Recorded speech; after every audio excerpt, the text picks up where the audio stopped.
Sobre esse tema, nós vamos conversar também via internet com o professor Maurício Waldman, que é pós-doutor em meio ambiente. Professor, os aterros sanitários são a solução para o lixo no Brasil? De fato, os aterros não são solução, nem no Brasil e nem em lugar nenhum do mundo, porque os aterros, na realidade, não passam de grandes sepulcros de lixo, mausoléus de lixo. Assim, pelo menos, dizem os grandes especialistas, e inclusive que é um papa da chamada lixologia, da Garbology, por sinal uma disciplina que não existe aqui no Brasil, por incrível que pareça, com tanto lixo nesse país. Ele mesmo coloca, não existe nenhuma alternativa válida para o lixo, a não ser que você comece pelo óbvio, que é recuperar o material. Quer dizer, enterrar material não é solução. Pode ser solução diante do desastre ainda maior, que é o lixão. O lixão, de fato, não tem condição de ser aceito. Porque a gente tem o hábito, ou deveria ter o hábito, de separar o lixo em casa. As pessoas, às vezes, não fazem isso de forma adequada. Até a gente falava antes, até mesmo a gente tem dificuldades, às vezes. Eu, no meu caso, quando vim do interior, tinha o hábito de separar lixo para compostagem e lixo para descarte, né, que não era usado na horta lá da minha mãe. Agora, aqui em Porto Alegre, a separação é outra, né? Há uma diferença, porque nem todo resíduo que não é que não é orgânico é reciclável, né? Sim, há uma diferença, né? Nós, infelizmente, ainda recebemos muito resíduo reciclável, né, de altíssima qualidade, disposto para coleta domiciliar, para coleta que conduz até o aterro. São né? plásticos, papelões... Papelões, latinhas de alumínio, vidros, né? Ainda chega muito, eu diria quase um quarto do que nós recebemos, a quarta parte, 25%, nós recebemos das pessoas, né, para coleta domiciliar ainda é material tecnicamente reciclável. 40%, né? então, 40%. vem misturado. A gente fez uma estimativa, tá, baseada no processo de caracterização que nós fizemos em 2015, né, que é a caracterização, a gente, durante um ano, recolhendo cargas, né, separando os resíduos, pesando, né, estabelecendo os percentuais de cada tipologia. Tá? Nós verificamos, né, depois que tivemos então os percentuais de papel de jornal, revistas, vidros, metais, né, o quanto valeria isso, tá? Os preços de mercados recicláveis, chegamos à conclusão de que Porto Alegre jogava fora, e acho que ainda joga, cerca de R$1 milhão em recicláveis a cada 10 dias de coleta. Né? Então, por mês seriam cerca de 3 milhões. Seriam cerca de 3 milhões. Né? Logicamente, separado para coleta seletiva, haveria um custo adicional, Sim, coleta seletiva fica mais cara, né? Só o custo da triagem, só o valor da matéria em si. Né? Nós teríamos hoje, né, a rigor, pela Política Nacional de Resíduos Sólidos, né, a separação em 3 categorias. Os orgânicos, que iriam para um fim como a compostagem, ou como projetos de geração de energia, os recicláveis, né, para aproveitamento de massa, tá? E os rejeitos, então, para aterro sanitário. Mas no Brasil nós estamos um pouquinho distantes ainda do conceito de separar o orgânico do rejeito, né? Ainda não chegamos a esse patamar de qualidade. Esse material reciclável que deixa de ser separado, deixa de gerar renda também, não é mesmo?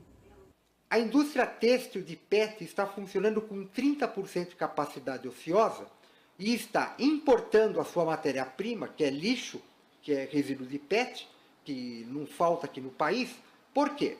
Porque a gestão do lixo não tem capacidade de colocar na mão de quem é empreendedor, de quem quer reciclar, essa sucata que está provocando problema.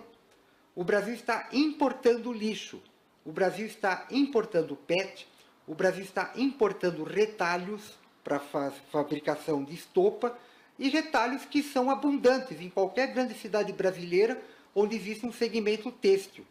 Esse retalho está indo para o aterro, o PET está indo para o bueiro.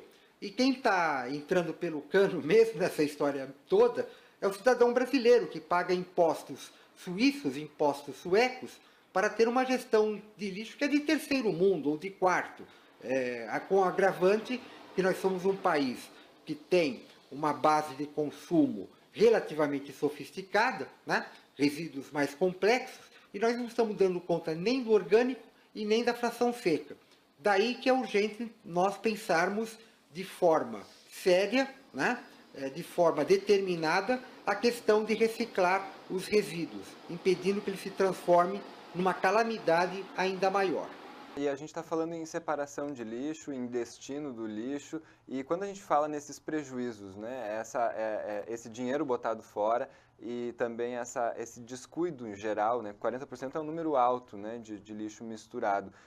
Se a gente resolver essa questão com educação, com orientação, com conscientização, o problema do lixo está resolvido ou a gente ainda tem outros desafios? Certamente a gente tem outros patamares de desafio, né? Tá? E sempre na questão de evolução do ponto de vista tecnológico, mas seria muito importante, né, que a gente conseguisse realmente evoluir, né, em termos de cidadania, de cada cidadão se apropriar da sua função, né, enquanto agente de separação dos resíduos na origem, né, isso significaria uma economia bastante grande para os cofres do município. Então, para resolver a questão do lixo no país, tanto população quanto Estado precisam fazer a sua parte. A gente precisa começar urgentemente a fazer algum tipo de ação mais decisiva na reciclagem, porque notem bem, o país é hoje em dia em torno de 3% da população mundial.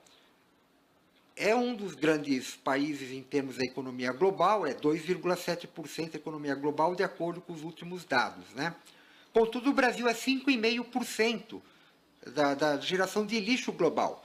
Quer dizer, esses números não estão batendo e mostram que há algo de profundamente errado nisso. Só vai poder haver algum tipo de avaliação da reação da população quando nós tivermos também uma educação ambiental e um incentivo para que a população tenha aquilo que se chama de responsabilidade compartilhada na gestão dos resíduos sólidos.